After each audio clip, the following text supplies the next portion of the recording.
أعوذ بالله من الشيطان الرجيم. بسم الله الرحمن الرحيم.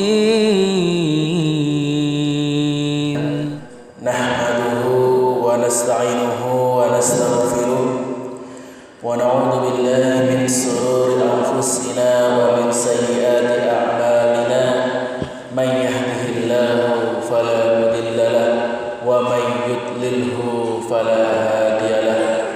أشهد أن لا إله إلا الله وحده لا شريك له وأشهد أن محمدا عبده ورسوله. أما بعد. Alhamdulillah, setelah puji marilah kita panjatkan kepada Allah Subhanahu wa taala yang senantiasa memberikan kepada kita segala kenikmatan, mulai dari nikmat kesehatan badan kita, keluangan waktu kita, dan yang paling utama adalah nikmat iman dan Islam dalam hati kita. Dan syukur ini harus kita mulai dari sedikit. Dari Abu Nu'man bin Bashir radhiyallahu anhu, Nabi sallallahu alaihi wasallam bersabda, "Man lam yashkuril qalil lam yashkuril katsir." Barang siapa yang tidak mensyukuri yang sedikit, maka ia tidak akan mampu mensyukuri sesuatu yang banyak. Dan salah satu bentuk syukur kita adalah dengan meningkatkan ketakwaan kita, yaitu dengan menjalankan apa yang Allah perintahkan dan meninggalkan apa yang Allah larang. Sebagaimana yang Allah perintahkan dalam surat Ali Imran ayat 102, "Ya ayyuhalladzina amanu taqullaha haqqa tuqatih wa la tamutunna illa wa antum muslimun." Wahai orang-orang yang beriman, bertakwalah kepada Allah dengan sebenar-benarnya takwa, dan janganlah sekali-kali kamu mati melainkan dalam keadaan beragama Islam. Selawat dan salam semoga selalu tercurah kepada Nabi akhir zaman yang telah mendapatkan mukjizat yang paling besar, menjadi pembuka pintu surga, yaitu Nabi besar Muhammad sallallahu alaihi wasallam. Kepada seluruh keluarganya, para sahabatnya, para tabi'in, para tabi'ut tabi'in, dan setiap orang yang mengikuti ajaran beliau dengan baik hingga akhir zaman. Dan pada hari Jumat ini salah satu sunnah yang diperintahkan oleh Rasulullah adalah memperbanyak salawat kepada beliau. Rasulullah SAW bersabda, "Iktsiru alayya minas salati fi kulli yaumin jum'ah." Berbanyaklah salawat kepadaku pada setiap Jumat. Fa inna salata ummati tu'radu alayya fi kulli yaumin jum'ah. Karena salawat umatku akan diperlihatkan kepadaku pada setiap Jumat.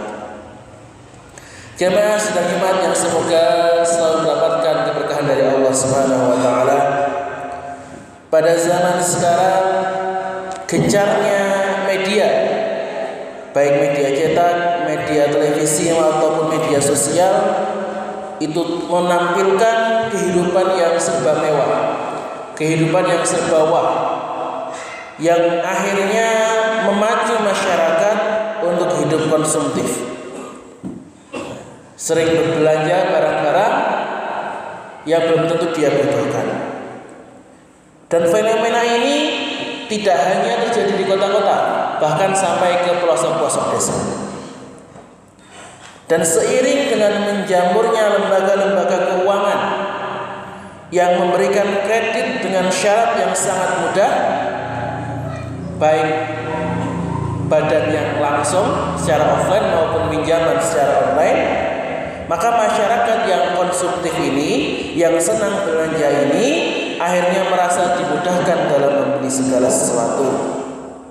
Tinggal mengisi formulir, kirim KTP, langsung klik send, akhirnya dapat kredit.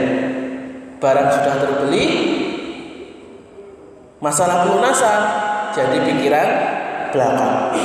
Yang penting beli dulu, nikmati dulu, senang dulu, gengsi dulu. Nanti masalah bagaimana cara membayar utangnya itu tidak dia pikirkan. Bahkan kadang-kadang ketika dia membeli itu yang penting hanya untuk pengen saja, karena melihat diskonnya atau karena melihat teman-temannya itu ikutan membelinya, padahal belum tentu barang itu dia gunakan. Akibatnya tunggangan kredit menjadi membentang, utang menjadi semakin menumpuk, apalagi ketika ada sistem bunga yang berbunga. Dari uang dasar dapat bunga, bunga yang tidak ada bunganya lagi, dari bunga itu ada bunga lagi. Akhirnya ketika utang sudah menumpuk, masyarakat yang penuh dengan barang mewah ini rela untuk mendapatkan harta dengan cara apa saja demi melunasi utangnya. Sebagaimana sabda Rasulullah SAW, la ya'tiyanna 'alan nasi zaman, akan datang kepada manusia suatu zaman, la yubalil mar'u bima akhadal mal, ketika manusia tidak lagi peduli dari mana mereka mendapatkan hartanya, amin halalin amin haramin, apakah dari usaha yang halal atau yang haram. Dan salah satu transaksi yang haram yang banyak sekali manusia terjerumus ke dalamnya adalah transaksi riba. Yang termasuk diantaranya adalah pinjaman yang berbunga tadi. Padahal riba ini termasuk perbuatan yang sangat diharamkan oleh Rasulullah SAW. Banyak sekali hadis-hadis yang memperingatkan kepada kita tentang bahaya riba. Di antaranya Rasulullah itu melaknat semua pihak yang terlibat dalam transaksi riba. Dari Jabir bin Abdullah radhiyallahu anhu, beliau berkata, la'ana Rasulullah sallallahu alaihi wasallam. Rasulullah sallallahu alaihi wasallam itu melaknat. Bayangkan, kalau ada orang kok sudah dilaknat oleh Rasulullah, itu berarti dosanya sudah begitu besar. Siapa yang dilaknat oleh Rasulullah? Akilur riba, orang yang memakan riba, yaitu orang yang meminjamkan uangnya yang menjadi rentenirnya. Wa maukilahu, dan orang yang menyerahkan riba, yaitu nasabahnya. Jadi yang meminjam itu juga kena laknat. Wa katibuhu wa syahidaihi, dan yang bagian menulis transaksinya dan dua saksinya. Wa qala hum sawa, dan beliau bersabda mereka itu sama-sama berdosa, sama-sama kena laknat. Rasulullah juga mengancam dalam hadis yang diriwayatkan dari Abu Hurairah radhiyallahu anhu, ataitu lailatul isra bi ala qaumin, pada malam Isra aku mendatangi suatu kaum, butunuhum kal buyut, yang perutnya sebesar rumah, fihal hayatu tura min kharihi butulihim, yang dipenuhi dengan ular-ular sampai-sampai ular itu terlihat dari luar perutnya. Fakultu man haula'i ya Jibril, maka aku bertanya, siapa mereka wahai Jibril? Qala, Jibril berkata, haula aqlatur riba. Maka Jibril menjawab, mereka adalah para pemakan riba. Di akhirat orang-orang yang memakan riba akan disiksa di neraka, perutnya itu akan dibuncitkan sebesar rumah dan diisi dengan ular-ular berbisa. Bahkan Rasulullah mengatakan dosa riba yang paling ringan itu seperti menzinai bukan sendiri. Dari Abu Hurairah radhiyallahu anhu, Rasulullah sallallahu alaihi wasallam bersabda, "Ar-riba sab'una huban." Riba itu ada 70 dosa. Aisaruha ayyankihar rajulu ummah. Yang paling ringan, yang paling rendah itu dosanya seperti menzinai ibu kandungnya sendiri.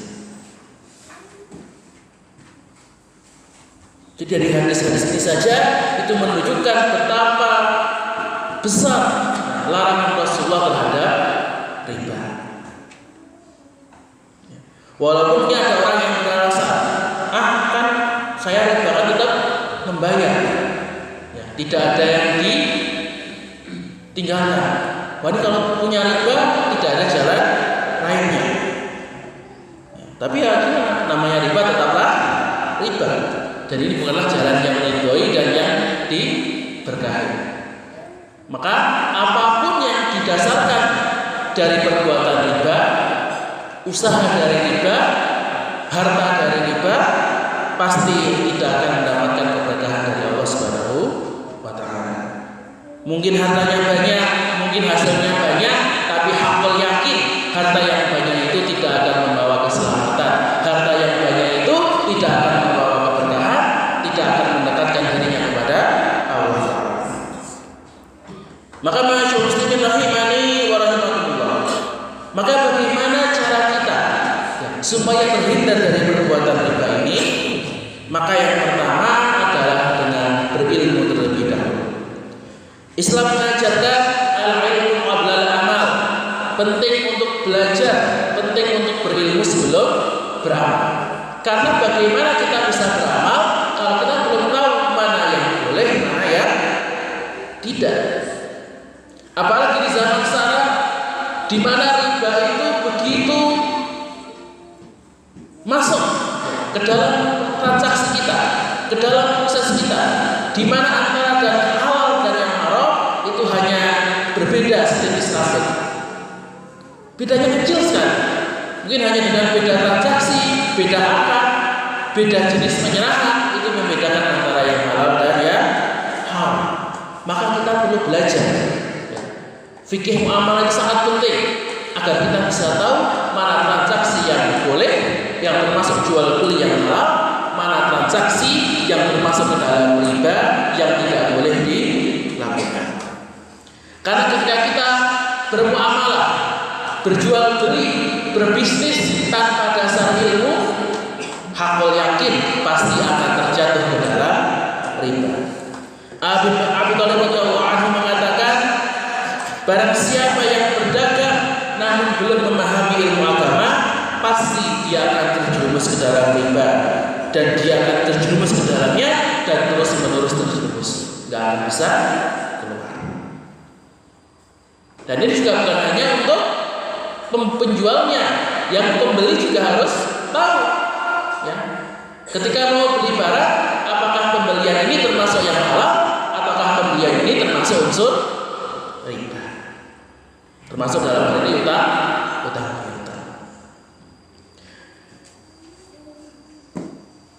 Kemudian yang kedua adalah tidak bermudah-mudahan dalam berutang.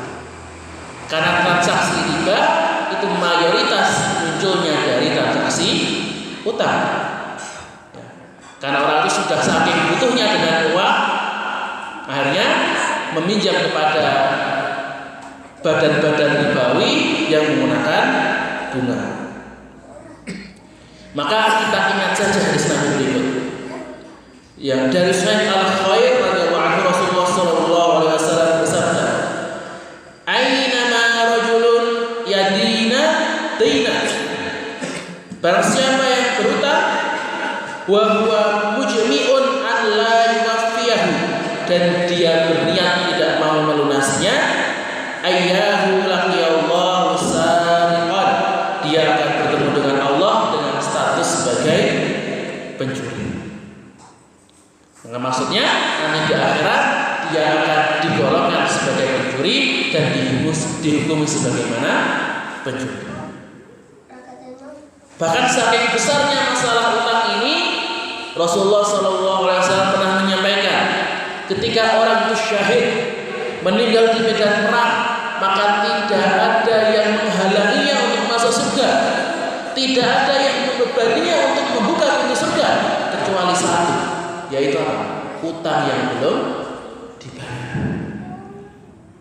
Jadi utang ini bisa menghalangi seseorang untuk masuk surga.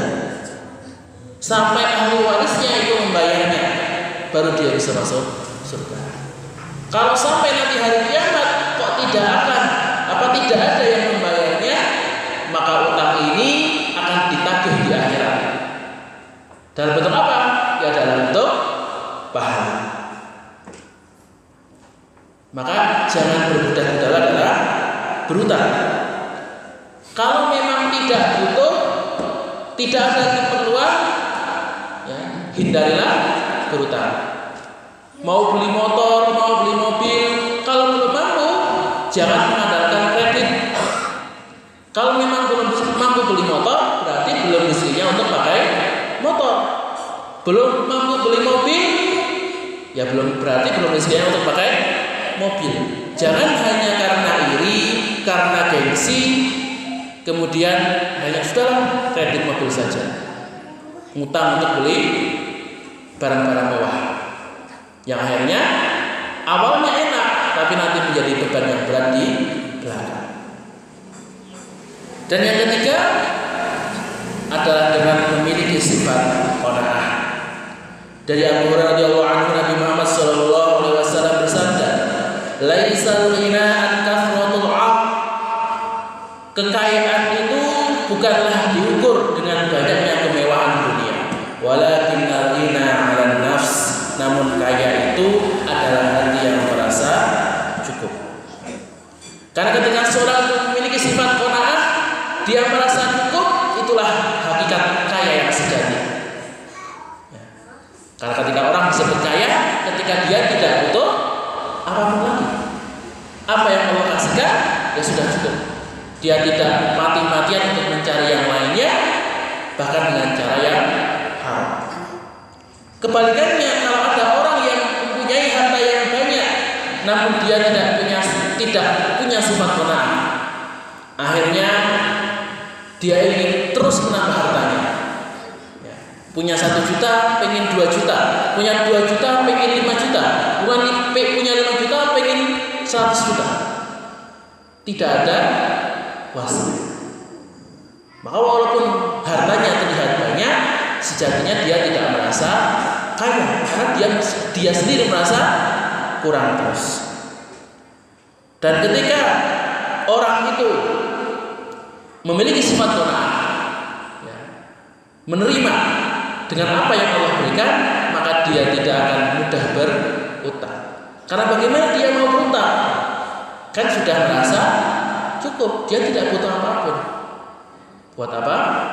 Minjam kepada orang lain. Karena apa yang dia keluarkan, dia sesuaikan dengan standar hidupnya. Ya, uangnya sedikit, konsumsinya dikurangi. Uangnya pas banyak, ya nggak apa, konsumsinya diperbanyak. Oleh sebab itu, Nabi SAW selalu memanjatkan doa dan menyuruh kita untuk memanjatkan doa agar kita diberi sifat qanaah, yaitu dalam doa beliau, Allahumma inni as'alukal huda. Ya Allah, sungguh aku memohon petunjuk, wat tuqa, dan ketakwaan, wal afaf, yaitu menjaga diri dari yang haram, wal ghina, yaitu sifat merasa cukup. Jamaah Jumat yang dirahmati oleh Allah Ta'ala, dan yang terakhir adalah dengan bermajelis ilmu dan berkumpul dengan teman-teman yang anti riba. Karena saudara, teman, sahabat itu memiliki pengaruh yang sangat besar terhadap diri kita. Rasulullah SAW bersabda, perumpamaan orang yang berteman dengan orang soleh dan yang berteman dengan orang fasik itu seperti berteman dengan pemilik minyak wangi dan pemilik pandai besi. Ketika berteman dengan penjual minyak wangi, walaupun kita tidak bisa membeli minyaknya, paling tidak bisa kena harum wanginya. Tapi kalau kita tidak berteman dengan pandai besi, kalaupun kita tidak terkena apinya, minimal kita dapat bau sanggitnya. Ketika kita berteman dengan orang soleh, walaupun kita mungkin belum bisa mengikuti kesolehan mereka, belum bisa setaat mereka, paling tidak kita terhindar dari hal-hal yang dosa.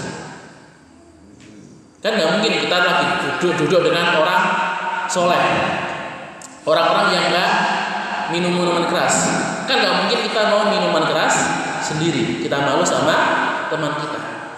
Sebaliknya kalau ada orang yang berteman dengan orang-orang fasik, walaupun dia tidak ketularan maksiatnya, minimal dia akan terhindar dari berbuat baik.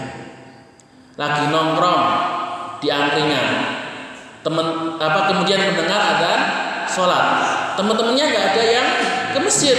Nah dia mau ke masjid sendiri malu, nanti dikira sok soleh, dikira nggak setia kawan, akhirnya nggak jadi ke masjid. Inilah betapa besar pengaruh sahabat kita terhadap kita. Maka karena itu Rasulullah menekankan kepada kita, kalau kita mau baik, kita mau soleh, salah satu caranya adalah dengan mencari teman-teman yang soleh juga. Maka ma'asyarul muslimin yang dirahmati Allah Ta'ala, maka tadi beberapa solusi agar kita tidak terjerumus ke dalam riba. Yang pertama, berilmu lebih dahulu, kemudian takutlah terhadap dosa riba. Dan yang kedua, janganlah bermudah-mudahan dalam berutang. Kemudian milikilah sifat qanaah, menerima dan merasa cukup dengan apa yang Allah berikan. Dan yang terakhir, berteman dengan orang-orang yang jauh dari riba. Maka peganglah prinsip ini, yaitu stop tambah utang. Yang masih punya utang segera lunasi, yang sudah tidak punya jangan ditambah. Maka demikian khutbah ini saya sampaikan.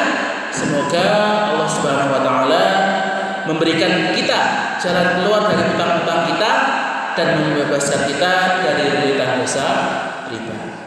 Aqulu qouli hadza barakallahu li fil Qur'anil azim wa nafa'ani wa iyyakum minal ayati wadh dzikril hakim wa taqabbal minni tilawatahu innahu huwal ghafurur rahim.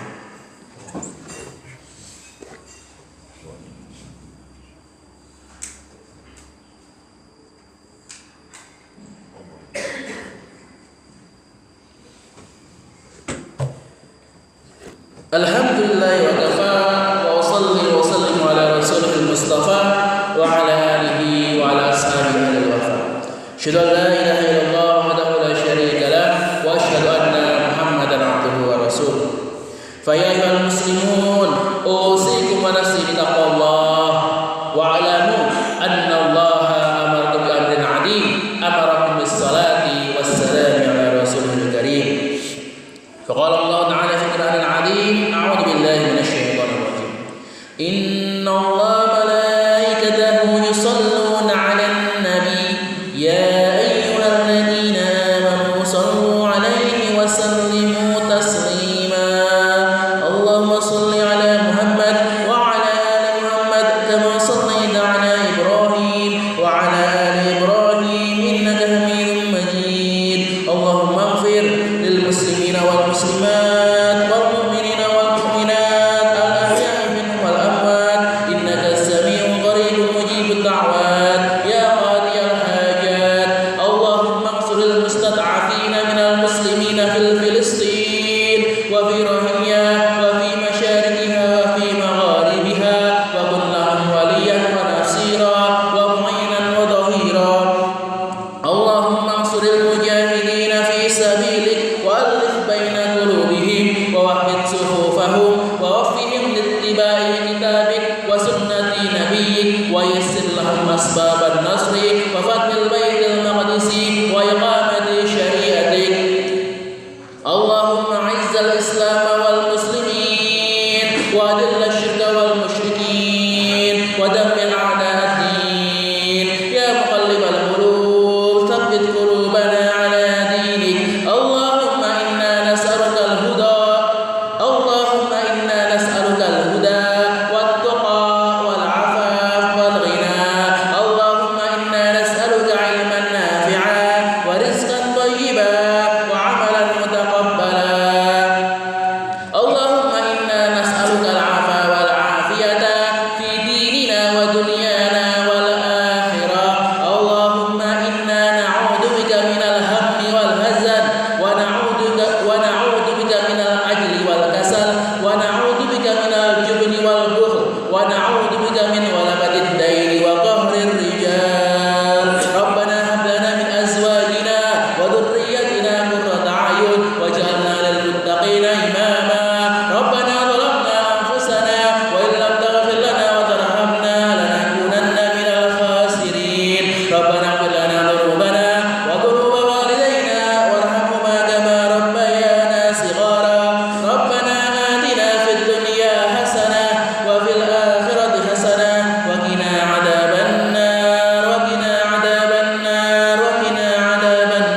Ibadallah, innallaha ya'muru bil 'adli wal ihsan wa ita'i dzil qurba wa yanha 'anil fahsya'i wal munkari wal baghi ya'idukum la'allakum tadhakkarun fadhkurullahal 'azim yadhkurukum wa dzikrullahi akbar. Aqimus shalah. Subhana rabbika rabbil 'izzati 'amma yasifun wa salamun 'alal mursalin walhamdulillahi rabbil 'alamin. Sadaqallahul 'azim.